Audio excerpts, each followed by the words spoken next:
estamos. Ahí está, querés. Bueno, Claudia, si querés, compartiendo pantalla, Dale. si Entiendo que podés es ir esta. compartiendo pantalla. Sí. Ahí va.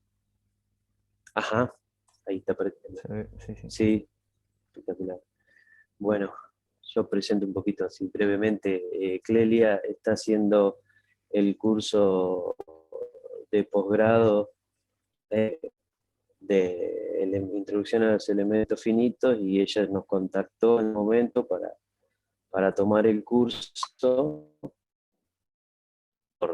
porque, porque le gusta ya estas cosas de metiendo algo de ingeniería a todo lo que hace ella, que cosas relacionadas con la división de paleontología, trabaja con garras de autóctonas, que ya nos va a contar, supongo, algo de eso. Y vos sos geóloga y estás zoóloga, ¿no? Sí, Y estás geóloga. en CONICET. Y Sí. estás en CONICET, investigadora asistente de CONICET. Y bueno, tiene buena onda en las clases, así que vamos a ver qué nos va a contar. Bueno, ante todo, bueno, gracias por la invitación. Como bien dijiste, soy investigadora asistente de CONICET y trabajo en la división de paleontología de vertebrados del museo. Y nada, lo que quería contar hoy es qué es lo que hacemos en nuestro laboratorio. Y aparte también contar un poco que justamente con ejemplos, cómo estas dos disciplinas, tanto la biología como la ingeniería, se interrelacionan. Nosotros en el laboratorio lo que hacemos principalmente es estudiar la anatomía de las aves. En particular, nosotros nos dedicamos a trabajar con lo que es hueso y con lo que es músculo. Y lo que queremos hacer, o lo que buscamos, es entender cómo los huesos varían, cómo funcionan, qué capacidades les da a las aves, cómo se relacionan estas con el ambiente. Las aves obviamente tienen la capacidad de volar, eso es la primera característica que uno podría decir cuando dice, bueno, ¿qué es un ave? Pero hay tantas aves, hay tantas especies que encima encontramos un montón de cosas más para describir. Por ejemplo, ellos tienen la capacidad si quieren, de bucear, tienen la capacidad de correr, de caminar incluso sobre el agua, de volar y presentan distintos tipos de vuelo. Y todos estos hábitos que les estoy contando tienen estructuras en su esqueleto, en sus músculos, que nos reflejan todo lo que los bichos hacen. Por ejemplo, en el caso de los pingüinos, yo voy a tratar de explicar siempre lo que es hueso y músculo. Que son unos buceadores muy buenos, tienen una estructura modificada en las alas, a nivel de que forman una aleta, porque tienen todo lo que es el hueso del ala comprimido dorsolateralmente de una manera que les permite justamente nadar mucho mejor. Tiene una reducción importante de la musculatura en el ala, pero por ejemplo, todo lo que es la zona del pecho, la zona pectoral, tiene el músculo muy desarrollado. Este músculo muy desarrollado también lo encontramos en el colibrí, muy buenos voladores, donde, por ejemplo, una estructura característica y que es interesante, es que en la articulación de la cintura pectoral con el ala, presentan unas modificaciones que les permite ser los únicos que pueden volar tanto para atrás como para adelante. Eso en las aves no es común. En el caso del avestruz o del ave que encontramos acá en Argentina, que es el choique, son aves corredoras. Llegan a hacer a alcanzar una alta velocidad, y las modificaciones que vemos en ellos es que tienen unas patas muy largas y que tienen una musculatura muy, muy desarrollada para justamente este propósito. En contraposición, presentan unas alas muy reducidas, tienen musculatura, pero la verdad que no las usan demasiado. Y por ejemplo, acá tenemos también el caso de la jacana, donde lo que vemos acá son las patas bien, bien largas, los dedos muy largos, y eso les permite caminar sobre cuerpos de agua que presenten vegetación, y les ayuda justamente a este propósito de vivir en ese tipo de ambiente. Yendo un poco más a lo que, para contarles lo que hice yo en mi tesis reducido, y para ordenar un poquito lo que seguramente ya conocen, es en las aves rapaces. Yo trabajé con aves rapaces con miembro posterior, con las patas de este grupo. Y comúnmente se las conoce como las rapaces nocturnas y diurnas, donde en las nocturnas encontramos lo que son las lechuzas y los búhos, y en las diurnas encontramos a los que son las halcones y las águilas. Yo me centré en este grupo, las diurnas. Y dentro de los halcones está bueno mencionar que tenemos a los caranchos y a los chimangos, que son aves que tienen una distribución neotropical, las que encontramos acá en Argentina. Son esos bichos que están generalmente al costado de los caminos, comiendo cualquier otro animal que hayan chocado previamente, y son rapaces, pero bueno, que están mucho más tiempo en, la tierra a comparación de quizás los halcones. Y bueno, contando un poquito, como les decía, en las aves, que tenés una gran variedad de hábitos, si recortamos un poco el enfoque y nos centramos simplemente, por ejemplo, en el tipo de alimentación de las rapaces, también empezamos a encontrar un alto espectro de alimentación, porque las rapaces, a grosso modo, se las podría calificar en generalistas y especialistas. Y dentro de las especialistas encima pueden variar, o sea, ser especialistas, pero por consumir un tipo de presa en un alto porcentaje, y a la vez variar esta dieta según, por ejemplo, la época del año. En invierno quizás los recursos son escasos, entonces tienen que modificar su dieta, o en periodo reproductivo tienen que ir a ítems que tengan mucho valor energético, porque están en un periodo de bastante desgaste energético justamente. Y en las rapaces encontramos que los especialistas pueden ser especialistas consumidores de peces, consumidores de aves, consumidores de carroña, pueden ser consumidores de mamíferos, o justamente acá de reptiles, o incluso ser consumidores de invertebrados. Esta es el caracolero, que es un bicho que también se le encuentra a los costados del camino en la ruta, pero tiene que haber cuerpos de agua, porque como se alimenta de estos caracoles, siempre los vas a ver posados en los postes. No sé si alguno es alguien prestó atención a eso, pero se los ve bastante seguido, por suerte. Y bueno, para recortar un poco más la información, si nos centramos en los halcones, que les contaba, los caranchos, por un lado los caranchos, los chimangos, y por otro lado los halcones, una diferencia notable que tienen es que los halcones los encontramos más en el aire, principalmente volando y cazando aves. Hay consumidores de roedores, con lo cual están un tiempo en la tierra, pero quizás simplemente para buscar una presa e irse, y después los encontramos perchando. Mientras que los caranchos, los chimangos, los poliborinos, se caracterizan por ser oportunistas. Esto es que justamente aparece una tortuga, les pueden robar un huevo y lo hacen, ven un bicho muerto en la ruta y lo comen, y si tienen la necesidad eventual de cazar, lo pueden hacer también.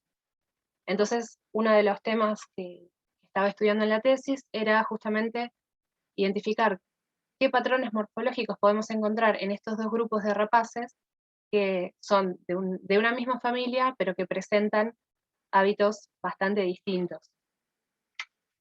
Entonces, nosotros arrancamos haciendo generalmente comparaciones a nivel de hueso.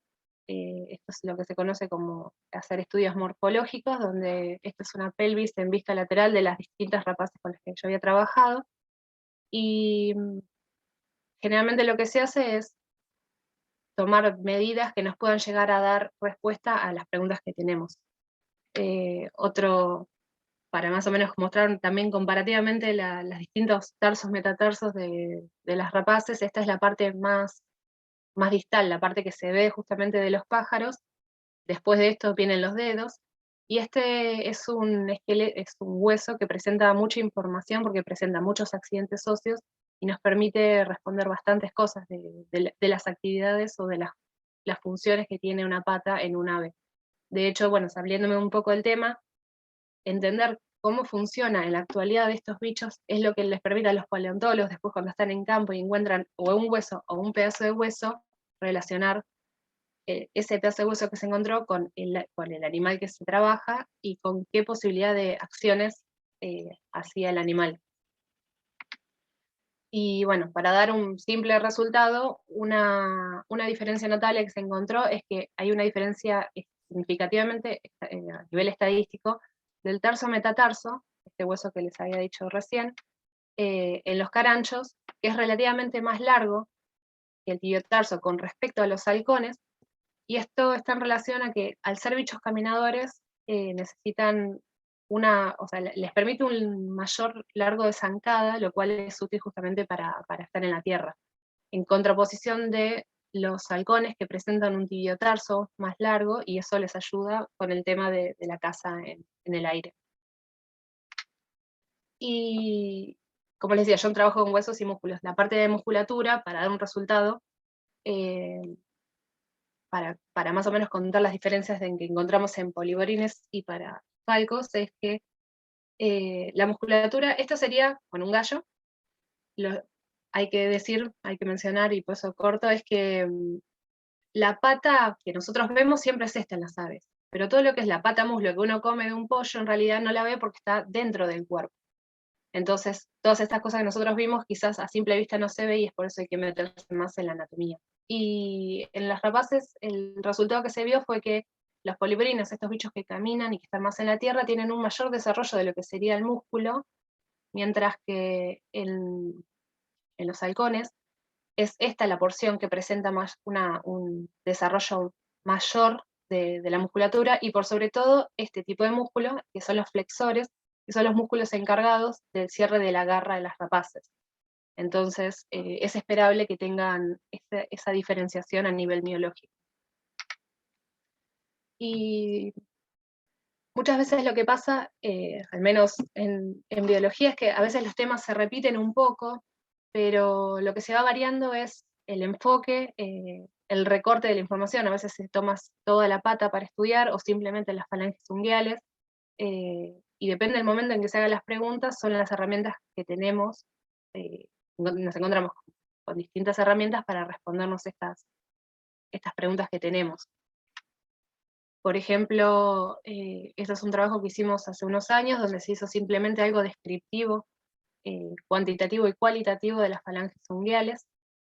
Eso quizás no nos dio mucha información en relación a cómo caza, pero sí, bueno, cómo a nivel taxonómico encontramos diferencias morfológicas.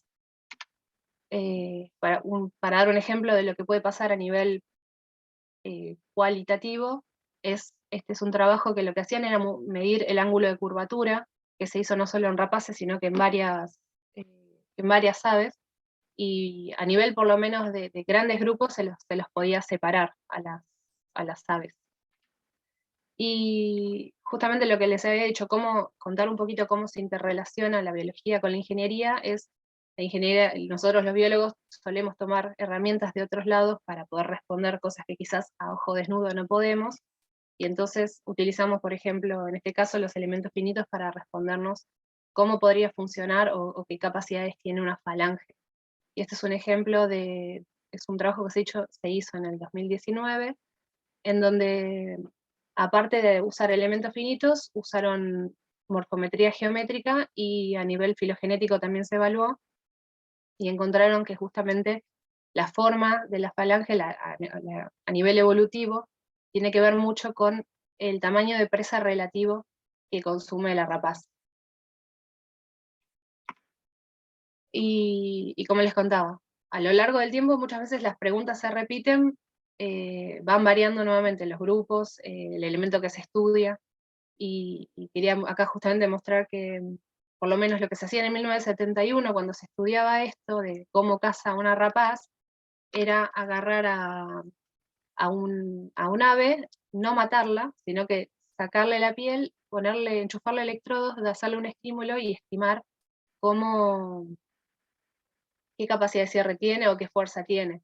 Eso es algo que hoy en día no se puede hacer, siempre hay que firmar un montón de cosas de cuestiones éticas y por suerte, por una cuestión de respeto a los animales, estas cosas no están permitidas.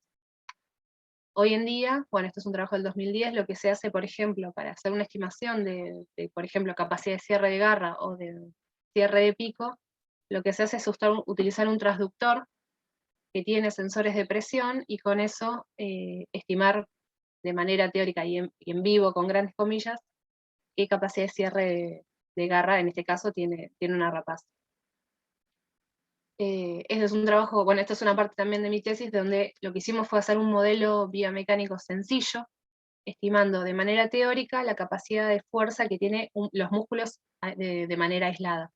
Y luego, justamente con los huesos, armar un simple modelo para ver y comparar la capacidad de fuerza que tienen los dedos, al menos por separado, porque eso es lo que terminamos generando, y lo que estamos buscando hacer en este momento es, con esos datos de musculatura y con tomografía, hacer una reconstrucción en 3D y tratar de hacer un modelo biomecánico, pero que esté bien ajustado, tratando de llevarlo a lo más real posible. Lo estaríamos tratando de hacer con los chicos si sale, con esta ave que es Alietus albicilla, es una águila pescadora y es una de las rapaces más grandes que se encuentran en Europa. Y para mostrar también cómo justamente se utiliza elementos finitos en otros trabajos, este es un trabajo que está ahora en prensa, que ya está saliendo, donde no son bichos vivos, son fósiles, y el único dato que se tiene acá, por lo menos fehaciente, es el cráneo. Los músculos es algo que se estima que están ahí básicamente mirando los accidentes óseos, eso que les contaba hoy, cuando uno estudia el caso, por ejemplo, el tarso metatarso, o en este caso de los cráneos, se fijan las marcas que dejan los músculos, y entonces se estima que un músculo se origina en tal lado y se inserta en otro, y a través de elementos finitos lo que se trata de hacer es intentar interpretar la biomecánica del cráneo. Otro ejemplo, al menos de la biología, utilizando elementos finitos, y que me pareció interesante traer, es esta simulación del corazón fetal, que lo que busca es ver cómo se desarrolla el corazón durante la gestación, tratando de predecir malformaciones. Eh, y nada, me parecía que estaba interesante este ejemplo. Y para cambiar, bueno, un poco de tema, pero sobre lo mismo, es la ingeniería cuando toma elementos de la biología para, para resolver problemáticas que tiene, es lo que se conoce como la biomimesis. Es justamente, es inspirarse en la naturaleza para resolver problemas de diseño.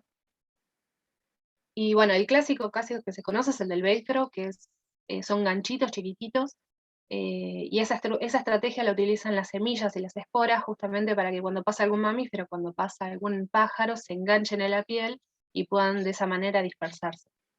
Pero yendo un poco más a las rapaces, que fue al menos el tema que hoy tratamos, eh, un ejemplo de biomimética puede ser el caso de esta cámara, de este lente en realidad, que se utilizan en drones. Es un trabajo del 2017, por lo que había visto, y lo que tiene interesante es que utilizan justamente este tipo de lentes, que lo que hace es copiar cómo es el ojo de un águila. El ojo en las rapaces, justamente nosotros tiene la bola de la esfera del ojo, y por detrás tiene una fóvea, que eso es lo característico de las rapaces, que una fóvea es como una hendidura, donde tiene una mayor concentración de conos. Nosotros en los ojos tenemos las células especializadas que son conos o bastones, y bueno, entonces esos conos que tienen en esa fóvea generan este tipo de imagen, que les viene bien obviamente a las rapaces para a una gran distancia poder encontrar una presa, y este punto es el de mayor nitidez, y justamente acá lo que va ocurriendo es que a medida que uno se va alejando no es tan nítido, pero es lo suficientemente claro como para que cuando salga a buscar la presa no se choque con nada, no tenga ningún obstáculo en el camino.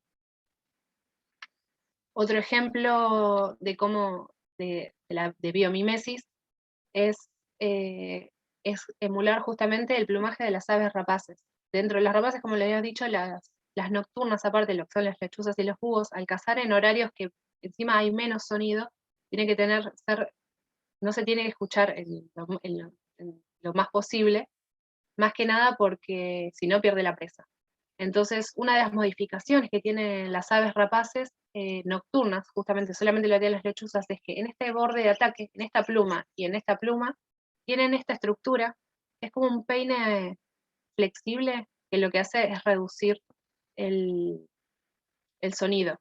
Y eso es algo que por lo menos se ha utilizado en los generadores eólicos para hacer esta misma situación de bajar ruido. Eso mismo también lo utilizaron eh, para cubrir turbinas, también de aviones, y algo que me quedé, por eso me fui por eso. O sea, todo esto que estoy contando son ejemplos tomados, nosotros en particular no hacemos nada de biomimesis, simplemente son ejemplos. Bueno, este es ya quizás un poco más conocido, es copiar en un avión la forma eh, que tienen por ejemplo, estos no son rapaces como tal, son carroñeros, es lo que sería como el cóndor, que son bichos que tienen una estructura donde son excelentes planeadores, no son buenos voladores como tal, si tienen que ellos estar volando usando ellos las alas, simplemente hacen un par de movimientos cuando aterrizan y cuando despegan, pero se mueven por las corrientes térmicas. Y estructuras como justamente el final de las alas para el tema de los vórtices en los aviones está copiado de estas aves. Saliéndonos ya un poco del tema de las rapaces, y a modo de ejemplo también, el caso del tren bala, que también es conocido, que la problemática que tenía es que justamente cuando entraba a los túneles y cuando salía generaba por la presión de aire una explosión que era bastante molesta, entonces lo que hicieron es copiar esto, que es la punta similar al pico del martín pescador, ya que tiene una forma que cuando se mete al agua no dispersa ni una gota de agua, entonces este tipo de forma les terminó ayudando y resolviendo la problemática que tenía con el tren bala. Y lo que les contaba, bueno, generalmente la biomimesis lo que trata de hacer es resolver problemáticas del hombre. Pero bueno, en este caso no es un problema que generó el hombre, no era para el hombre en sí, es que resolvió de una manera muy interesante la situación de que las aves, según el momento del día, como da el sol, se chocan en un número muy alto los vidrios de los edificios y hay una alta cantidad de muerte por ese problema. Entonces una empresa alemana descubrió que lo que las aves hacen es no se chocan contra las telas de arañas. Y eso es porque las telas de arañas lo que hace es reflejar luz ultravioleta, cosa que las aves pueden ver en ese rango y nosotros no. Entonces generaron lo mismo en los vidrios y de esta manera a nosotros no nos afecta porque no vemos eso y las aves lo pueden ver y de esa manera evitar las colisiones. Y nada, eso es todo. Gracias. Muy bueno. Muchas gracias, Celia. Muy bueno. Buenísimo. A las chapas, pero bueno, hago lo que puedo. No, muy, muy interesante. ¿Hay preguntas? Sí, yo tenía una tonta, o dos. En el patrón de huesos de patas que mostraste, todos tenían un agujero, me llamó la atención si sabes para qué es el uso. Claramente está hecho adrede, debe ser para sostenerlo, intuyo o algo. ¿En tarso metatarso? Acá. Sí, Este. ahí. Es como que está acá, hasta con un patrón de donde está agujereado, ¿no? En muchas. Sí, de hecho, eso te permite encontrar, eso siempre está externo. En realidad es un lugar para pasaje de vasos y nervios. Ah, bien. O sea, es propio entonces de Sí, la... sí. Bien, ¿ves? Pues, no tenían claro viendo ese patrón tan marcado si era por una cuestión de armar esqueléticamente algo No. o era natural. Sí, Bien. es natural. Y después, todo esto tiene que ver con las presiones de selección, ¿no? Sí. O sea, es darwinista el mango. Y sí, nosotros sí, pero Bien, sí. bien. Yo tengo dudas, consultas sobre, ¿viste? Mostraste ese trabajo el que estaba Borkin y ese nuevo, que Sí, predecían una fuerza, predecían algo como una fuerza No sé dónde- de acá. mordida, qué sé yo, eso. Sí, esto, Vos viste ahí, porque la idea nosotros cuando empezamos a hablar sobre esto, más o menos hablábamos de lo mismo, sin haber visto el paper este, pero hablábamos de claro. lo mismo. Mm. Lo que no sé es si lograste ver cómo ponen las condiciones de borde en este trabajo. ¿Sí? Por ejemplo, porque dicen, bueno, de acá sale un músculo y tirará de este lugar. Hacen como una presión, una condición de borde de presión o algo de eso. No, con tanto detalle no miré el trabajo. Ajá, ajá, bien, bien, bien. Y lo que está graficado ahí a la derecha serán deformaciones o esfuerzos. A ver, no, son Esfuerzos, esfuerzos, son parece. esfuerzos. Está bien. Está bien. Parece No, una simulación de las tensiones. claro, sí, sí, sí, pero no Como, sabía bien cómo ponía las condiciones de ahí, porque lo único que simulan es el hueso ahí. Las fuerzas de los músculos, eso están puestas como condiciones de borde en algún punto, me Y debe parece. ser eso, ¿no? Que en la superficie del hueso donde se inserta el músculo es donde están. O sea, claramente ahí lo que están graficando ahí son tensiones, y si están sobre Sí, claro. huesos, no sí, está graficado el ¿Puedo músculo. agregar algo? sí, Sí, Ramiro, ¿cómo te va? sí, ¿qué tal? Sé que bien, un comentario que se asemeja a esto. Hace mucho vi una simulación de un maxilar inferior de una persona, simulada por elementos finitos también, y habían encontrado los lugares más probables de rotura por un puñetazo o un golpe frontal, que es lo más probable que ocurra. Y la gente que había estudiado eso, que tiene las características más o menos de ustedes o de esto, se le había complicado mucho con la articulación que tiene Claro, el maxilar con el cráneo. Y ahí hacían una vinculación elástica, que es una condición de borde bastante difícil de representar, y habían tenido unos cuantos problemas como punto de escollo. Tal vez ayude eso. Debe estar por ahí el trabajo, si lo necesitaba o algo, está después a te disposición. lo pedimos. Pero pasa por ahí, me parece, el problema. Porque si no, ahí es como que, es más, a uno le pasa, ¿no? Cuando muerde algo fuerte, le duele acá, Ujú, en la parte donde articula. Bueno, sí, nada, era sí. eso. Era si ayuda algo. Este, lo que justamente hoy en la charla de hoy era lo que simulaban o lo que modelaban eran esas cosas. ¿Qué pasaba con las uniones, con los cartílagos? ¿Cómo tratar eso? Digamos, que no está cerrada esa discusión por lo que veo, no está cerrada esa discusión. Qué sé yo. Y después, ¿te acordás, Clelia, que habíamos visto esto que yo le comenté a Manuel alguna vez? Que obvio que todo esto en el modelado me parece que tiene mucha realimentación con la robótica. Por eso la idea también de Ariel Meira, que no sé qué le pasa que no habla, Estoy escuchando a Manuel. era justamente vincular eso de que la biomimética, porque claro, el mayor desarrollo en estas cosas lo da la robótica, justamente, porque intentan reproducir movimientos de bichos vivos. Y en ese sentido estaba el software este que yo, ¿cómo era, Manuel? El Bullet, ¿no, Manuel? Ah, sí, sí, el bullet. Ujú. Que lo que está bueno que ellos logran representar esas articulaciones de con algún modelito sencillo, pero bueno, lo logran y reproducen cualitativamente al menos movimientos. No sé si vos lo evaluás cuantitativo, porque tu interés es bien cuantitativo, es decir, cuál es tratar de predecir la presión esa, ¿no? Sí. me parece que Yo uno de los te- temas es que estamos tratando de simplificar las articulaciones como una articulación mecánica nada más.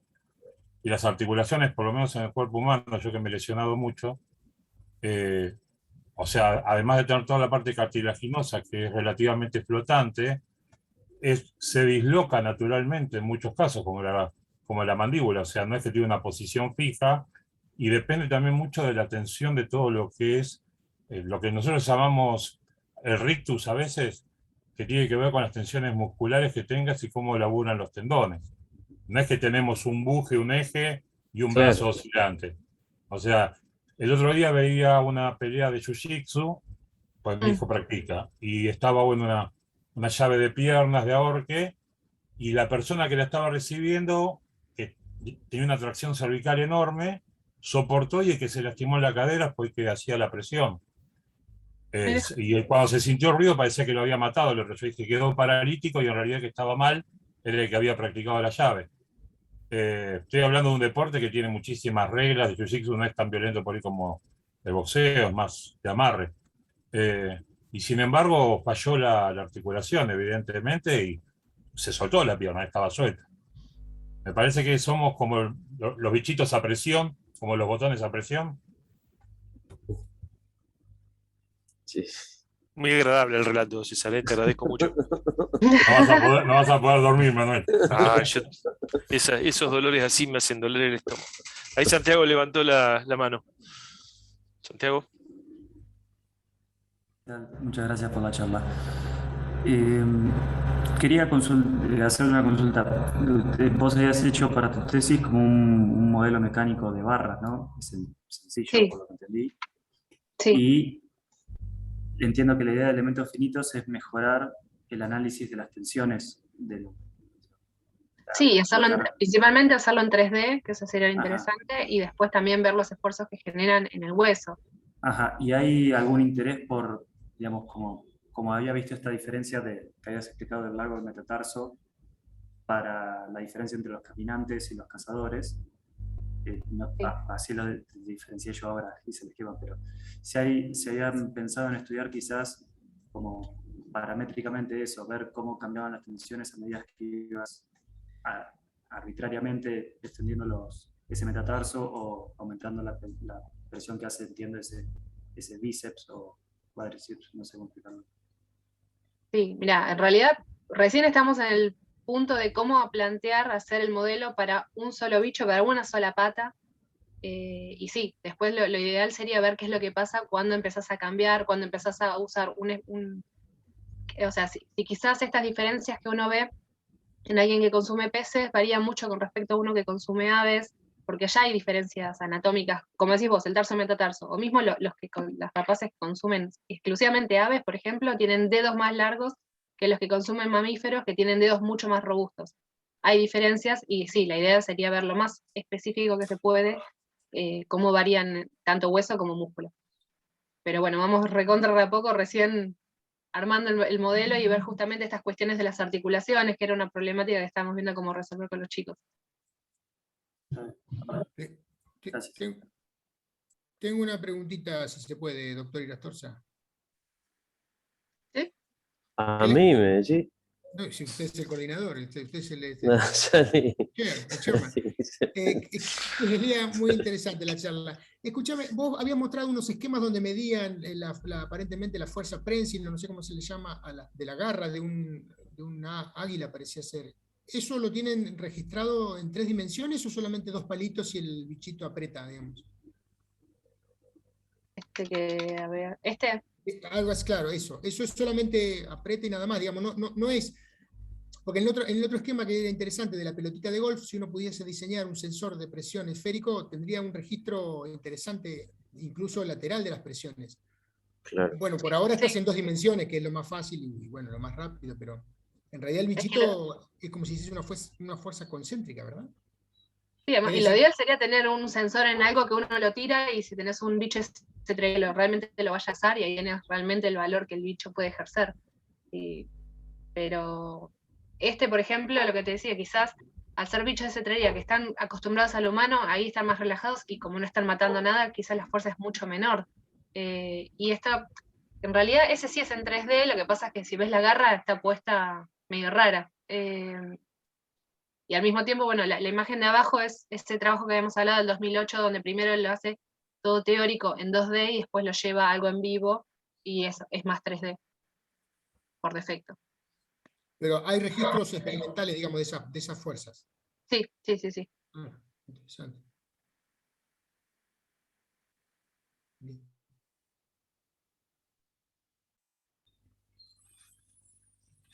¿Puedo hacer otra pregunta? César, Sí, está levantando la mano. Sí.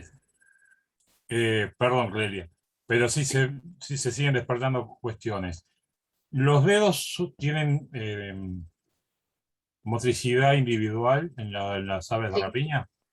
Sí, los músculos, Bien. los bichos estos tienen 14, o sea, sí, tienen dos músculos grandes, uno que se llama digitorum longus, que va a los 3 primeros dedos, el hallucis longus es otro músculo más grande que va al dedo 1, y encima esos dos músculos están vinculados por algo que, valga la redundancia, se llama vinculum, que a nivel de los tendones están unidos. Y después hay 5 músculos flexores más pequeños que van a cada uno de los dedos, 6 en realidad. Entonces tienen Bien. capacidad de estar separados, de actuar separados. Entonces, nosotros que venimos hablando de pata a pata a pata, ¿no sería un análisis más tipo de una mano desde nuestra observación? Puede ser. Podría simplificar. Y hoy Neida hablaba de la pelotita. Yo vi que la pelotita no era de golf, sino que estaba toda como dividida en hemisferios. Sí, Hemisferios no sería, le erré, con la geografía no me llevo. No sé, hemisferio sería superior e inferior. claro. Son usos horarios. Ajá. Eso tiene que ver con las direcciones que podrías tomar el día de mañana en algún tipo de sensor, viendo cómo trabajar la relación entre esos gajos. No pensamos todo eso, pero está interesante pensarlo. Si uno tiene algo, o sea, vos decís como que en esa pelotita haya una diferencia de sensores de dónde están haciendo mayor presión. Por Exacto, ejemplo, tomarlo sí, solamente en los gajos donde actuaría. Lo simplificás a 4 gajos. claro. Y Sí, por Bueno, ahí teniendo una de como las- centro, por ahí teniendo los gajos como palanca y el polo norte de eso, que sea un centro de momentos. claro. Bueno, una de las ideas de estas charlas es que los ingenieros mecánicos diseñen los sensores de presión y juguemos con estas cosas. Claro. Pasa que, por ejemplo, una de las preguntas que a mí siempre me surge, que era, a ver si estaba por acá, es cuando uno lo diseña, ¿no? Pero después en teoría vos tenés que en realidad, depende del pájaro, vos tenés bichos que con la garra te pueden agarrar y agarrar a todo por ejemplo, en el caso este del pez, no sé si estoy compartiendo pantalla todavía, Sí, sí, pero te puede cerrar bien la garra, a diferencia de que cuando te agarran, por ejemplo, un conejo, no hay forma de que cierren toda la garra, a menos que sí cuando atraviesan. Y sumado que hay cosas distintas como cuando un halconcito en el aire te agarra un pájaro, la piel es mucho más suave y se rompe más fácil que un mamífero con un cuero importante. Son todas cosas que también a considerar si uno pudiera hacerlo lo más específico posible. bien. Entonces, con lo de la pelotita decís, bueno, pero ¿qué tamaño es óptimo? Según hay que considerar que come el bicho. Claramente, sí, sí, sería como una cuestión individual de cada modelo. Lo Sí, que no cambiaría es el sistema de sensores que usás. O sea, vos lo que podrías tener, por decirlo de alguna manera, es un dispositivo, no sé, plástico, lo que sea, de distintos diámetros con esos gajos, y después tener 3 celdas puestas en un punto donde vos ya tengas medida la distancia y podés medir el momento. A partir de conocer claro. el momento que tenés en cada uno de ellos, no digo tener un valor exacto, pero sí poder parametrizar una especie con la otra. Claro, mira, sí. Bien. Hola Clelia, buenas tardes. ¿Se podría hacer una Bueno, consulta? sí, Giancarlo. Acá siguiendo con lo que dice César, a mí se me ocurre que también siguiendo el modelo tipo de pelotita, de hacer algo tipo neumático, porque lo que son celdas de carga, por ejemplo, son de un tamaño muy grande para lo que entiendo que es el tamaño de lo que sería la garra del bicho en sí. Eh, entonces se me ocurre que usando una pelotita y segmentándola y con algún conducto interno, vos podés extraer el sensor y que te quede, digamos, no sé, ponele a una mayor distancia, que no sea interno al dispositivo donde te apretaría la garra. Y eso, desde mi punto de vista, te daría mucha más movilidad. Por ejemplo, tirársela como para que, no sé, lo quiera agarrar de otra forma en el piso, una cosa así. claro. Creo que entiendo. Bien. Es buena porque con 4 sensores MAP de Corsa, que son muy baratos, tenés 4 señales eléctricas que analizar, que están parametrizadas con la presión que mide. Hay tablas de General Motors que te dicen, excitado con una corriente 5 volt, en el punto medio, pues trabaja como un puente resistivo, es un silicón que al deformarse cambia la resistividad de un puente, Entonces te va a dar una señal entre 0 y 5 volts que tiene una tabla que te dice qué presión maneja. Claro, desde ese punto yo estoy familiarizado con los sensores, tendrán el tamaño de es 1,5 milímetros de lado por 2 milímetros del otro lado por medio de alto. Entonces con ese tamaño es mucho más práctico. Incluso los podés meter dentro de lo que sería tu geometría, digamos, de adquisición de datos. Hasta se puede meter en una presa y todo. Sí, sí, sí. Eso es para, digamos, tendría que ir conectado a un circuito, digamos, neumático. Me refiero a algo que se varíe el volumen y que con eso, digamos, esté comunicado al sensor. Claro, sí, ahí entiendo. Hacer esas medidas en vivo, digamos, o con un animal vivo es complicado, pero lo que probablemente se puede hacer si uno tiene buenas definiciones de los objetos y de los músculos y de las cosas, es hacer una impresión de la garra, de los huesos, al menos de la parte ósea, y hacer un sistema de cuerdas automático para poder medirlo. Eso creo que se podría imprimir, ¿verdad? No sé, acá hay expertos en impresión 3D. Si se puede imprimir la parte ósea y anclarla de alguna manera. Sí, como para validar un modelo numérico con elementos finitos. Esto que hablás, decís vos también. Sí, pero como ingenieros mecánicos nos estamos olvidando que el biólogo quiere los datos de la garra, no de la garra que hagamos nosotros. Por eso ella quiere una... Fíjate que estuvo muy bien cuando dijo, podemos poner los actuadores en la presa, porque el animal por instinto va a actuar en su plenitud, en todo su potencial. Ahí Juan levantó la mano también. No, yo quería comentarles con respecto a lo que decía Mayra también. Y lo que hablaba Clelia.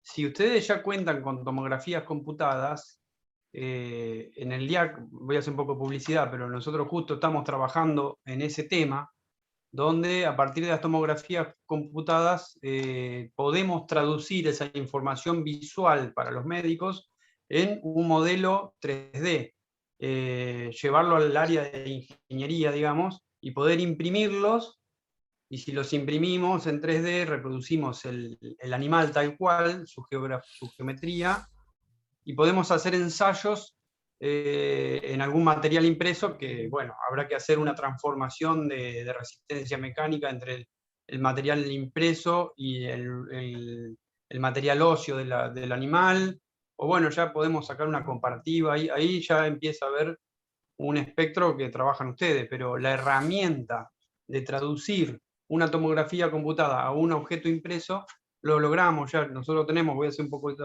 publicidad, voy a mostrar este cráneo. Nosotros estamos trabajando con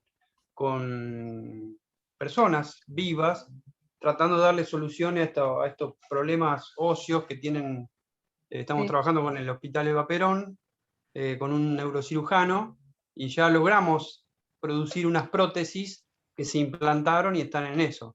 Entonces, hay unos cuantos problemas, les digo, hemos invertido bastante tiempo, hay unos cuantos problemas en traducir la información de la tomografía a los software de elementos finitos o de los industriales. Yo hablo de los industriales, que son los que más me manejo yo, que genera una malla de nodos, la geometría tipo mesh, nos genera superficies tipo NURBS, que se puede calcular fácilmente, o un sólido. Vos tenés una nube de puntos que los une como puede y te da una representación gráfica. De ahí hay que hacer otro paso, trabajar, dar vueltas. O sea, no es tan directo, pero el camino está bastante recorrido por parte de nuestro equipo, y si hace falta está a disposición, ¿no? Como parte mecánica. Eso quería poner a disposición. Gracias. De nada. Dice que le faltaba el cráneo, la pedazo ese no estaba muy vivo, Juan, perdóname que te diga, pero me parece que está vivo. ¿Está vivo ese? Está vivo, incluso, bueno, nada. Hay dos partes. Hacerle la prótesis es difícil, pero lo que hicimos fue una placa exterior que ayuda a que la presión atmosférica no ejerza presión sobre el cerebro y no se aplaste, no se le haga una hendidura. Entonces ya estamos también trabajando en esas cosas. Y está esperando, obviamente, todavía no llegamos a hacer esa prótesis, es muy grande. Sinceramente, no, nos largamos una prótesis chiquitita y ya anduvo. Ahora vamos a ir por otra un poquito más grande, pero esa todavía no la encaramos. Y estas no son personas que tienen pocos recursos y no acceden a una prótesis que vale 300.000 pesos, 500.000 pesos. Entonces están dando vuelta ahí, esperando alguna solución y bueno, ahí estamos tratando de ayudar. Pero eso es aparte. El camino ya está resuelto. Hay varios software también comerciales que resuelven eso, el pasaje de la tomografía computada a una malla y después con un trabajo a un sólido para poder calcularlo. Después se hace el cálculo con elementos finitos. Eso podría hacerse. Bueno, nada más. Ojalá se pueda decir. Yo encantado. Si me tiraba un ejemplo nomás, esta noche ya me quedo hasta las 3 de la mañana jugando a ver si se puede lograr algo. Me entusiasmo enseguida, pero bueno, manéjenlo ustedes, eso no sé, como quieran. Dale, Está Josh. dispuesto. Gracias.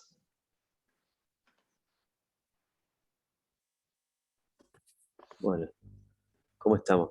¿Hay otra pregunta? Estamos casi en tiempo cumplido, mirá. Estamos como en Laureiro. tiempo, sí. Sí, estamos llegando. Laureiro. Yo, Rondando Laureiro. el único comentario que me gustaría hacer es que me parece que una cosa que no tiene que ver, tiene que ver directamente con la charla, digamos, no tanto con el problema en sí, sino con qué lejos o qué falta de puentes hay en la formación de nuestros ingenieros con la biología, digamos, ¿no? O sea, la naturaleza tiene resueltas muchas cosas de un montón de maneras muy diversas según los problemas, las escalas y demás, y en la formación de nuestros ingenieros casi no hay espacio para el contenido de enseñanza en biología, salvo para aquellos muy, muy dedicados que efectivamente se centran en un problema de índole biológica y progresan por su cuenta, digamos, ¿no? O sea, estas cosas que cuenta Juan, lo que contás vos, digamos, decir, son gente, vos, Clelia, sos bióloga, digamos, pero desde la ingeniería, en la formación de grado, me parece que hay tenemos muy bien cubierto por ahí la cuestión de la matemática, de la física, un poco menos de la química y nada de la biología, digamos, como ciencia fundamental. Me parece que el aporte a la ingeniería y viceversa, como mostraste vos, Clelia, en el recorrido de ir de la biología hacia la ingeniería y volver es algo sumamente fructífero y que bueno, en nuestros planes de estudios ni se considera, digamos. O sea que me parece que hay ahí una brecha para Sí, y creo que lo que cubrir muy nosotros grande. nos pasa, porque creo que como biólogos y los ejemplos que veo del museo es que salen cosas lindas cuando encontrás un buen grupo de trabajo interrelacionado, que no es lo más común, más que nada porque de hecho yo, o sea, encontré de suerte este curso, pero la UTN como que ni me salía en el buscador de Google, no sé por qué, y estamos como en la ciudad de La Plata, pero estamos separados, que nos pasa mismo dentro de cada institución, cada museo, cada uno está haciendo lo suyo y no se conoce lo que se hace. Y cuánto se ahorraría en tiempo y en plata si por lo menos hubiera un poco más de articulación con estas cosas, ni hablar. Absolutamente, sí, absolutamente sí. Es un reflejo de la sociedad, el individualismo manda. Bueno, pero estos espacios, digamos, que se generan así, medio que espontáneamente, creo que son fructíferos en ese sentido, pero me parece que en particular en la Asociación de Ingeniería y Biología, no solamente me parece que es un problema de la UTN y de la Regional La Plata, digamos, me parece que de la UTN en general y de las ingenierías en general también, de las otras universidades, ese gap muy fuerte que hay de cosas en las cuales hay tanto en común, digamos, porque los problemas que tiene un ave en tomar su presa o un brazo robótico en mover una parte de una pieza en una línea de montaje son muy similares en un montón de cosas, ¿no? Con todos los ejemplos que vos mostraste, Clelia. Y bueno, eso, digamos, dentro de la formación de grado, prácticamente pasa desapercibido, por lo menos en el campo de la ingeniería. No sé cómo se ve desde la biología, no sé cuánto de ingeniería mecánica ven en la biología, Cero. pero en la ingeniería, claro, bueno.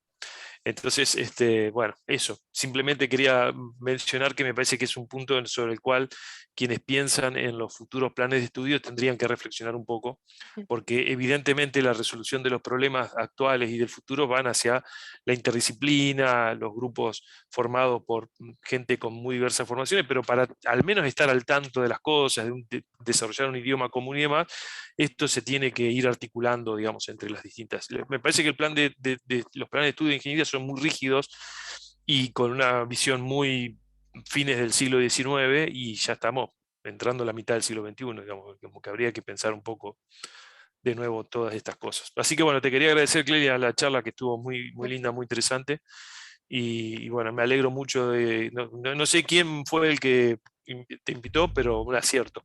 ¿Invitó Un acierto obligado? para... ¿Invitó? Ariel. Bueno, Ah, te obligó, te invitó obligó Ariel, sí, bueno, así ya me imagino.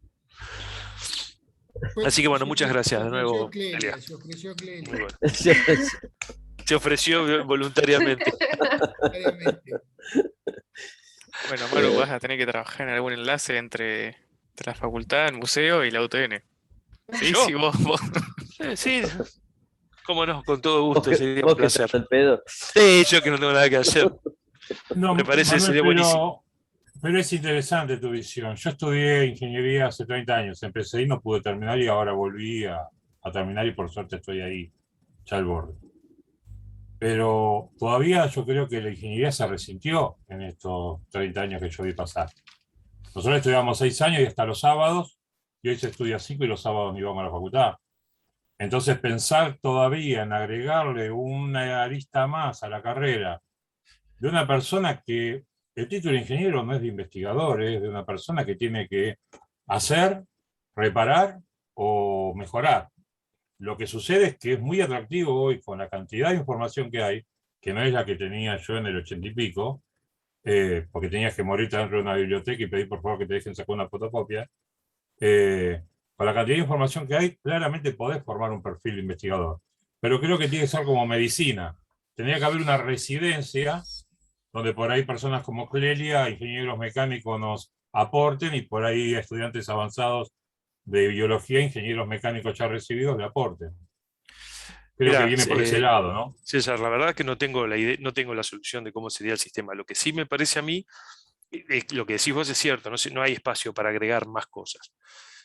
Yo lo que creo es que la base de la ingeniería futura, o mejor dicho, me imagino como que una facultad de ingeniería tendría que tener 3 años de muy fuerte formación en ciencias básicas y 2 años de una especialización menos rígida de la que hay, 2 o 3 años, lo que sea necesario, digamos, ¿no? Pero una formación menos rígida de la que hay actualmente, digamos, sino que cada estudiante de ingeniería pueda generar su propio Camino. trayecto, recorrido, encadenando eslabones de optativas y que yo, que los formen, por supuesto, todos dentro del paraguas de ingeniería, pero no todos con un corset tan rígido de materias que, por supuesto, lo que vos decís es así, digamos, no podés formar a todos con el mismo molde, pero es tan diverso el espectro de problemas a resolver y tan amplia la gama de herramientas disponibles, que naturalmente un ingeniero no puede abarcar todo eso. Entonces ya hay que hacer un granulado más fino, en el sentido de que, bueno, sentar las bases de una, o sea, a mí me parece que tal vez 3 años es un poco mucho, pero pongamos 2 años y 10 meses, o 2 años y 8 meses de muy buena matemática, que siempre es el soporte básico de toda la ciencia, y un mix de física, de química, biología, digamos. Y de herramientas informáticas, Manuel. Y Que llegamos al informática, final por de la supuesto, carrera y sí, nos sí, enteramos que existe. No, claro. Hubo reformas que han sacrificado mucho el contenido de las ciencias básicas. Yo me acuerdo cuando yo hice, muy en el siglo pasado, ingeniería en la UTN, había 4 físicas anuales, 4 materias de física anuales, que se redujeron a 2 físicas casi semestrales. Entonces, olvídate, se truncó todo lo que se sabía de física, se sabía mucha física, y lo mismo debe haber pasado con química y con matemática. Sí. Entonces, bueno, después, ¿sobre qué base construís el conocimiento especializado que hay ahora? Y bueno, una base muy, muy débil. Y no estamos sumando ni informática ni biología, digamos. Entonces, yo entiendo, en el contexto actual, decir, bueno, vamos a hacer un espacio para agregar biología es imposible, pero no sé si tiene mucho sentido en el contexto actual, digamos. Yo creo que hay que hacer un rediseño bastante más, más drástico. Pero bueno, las veces que lo pude proponer a esto en rectorado del UTN, me trataron con mucha amabilidad, pero prácticamente me metieron en un boleo donde no voy a decir dónde, pero bueno, no hay que dejar de insistir en las convicciones, digamos. Totalmente. Claro. Totalmente. Pero bueno, de nuevo quería agradecer mucho, Clelia, esto. Gracias por la invitación. Muy bueno todo, muy bueno todo. Bueno, gente, yo me despido porque la Sí, tarde vamos está cerrando. a todo ritmo.